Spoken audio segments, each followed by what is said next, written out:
Sohel, Coke দেবো নাকি একটা? না বাবলু ভাই, এই জিনিস এখন আর খাচ্ছি না।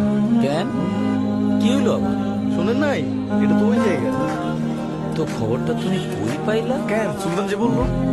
কি সুলতান সুলেমান, তুমি নাকি কইছো ও কই জায়গা?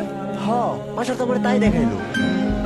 সোহেল বলে সুলতান, সুলতান বলে বাসা, আর বাসার বলে আকাশে দেখছিলাম। ভাই, আকাশ কুসুম পেজ থেকে তো শেয়ার দিছিল। আরে মিয়ারা, কোক মোটেও ওই জায়গার না।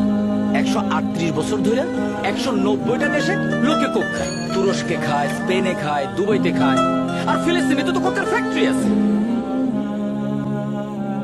এই বাচ্চু, কোক দে। ওকে একটা ঢোক দেন, তারপর একটা সার্চ দেন। গত 62 বছর ধরে আমাদের আবেগে স্মৃতিতে মিশে আছে কোক। এই তো আমাদের কোক।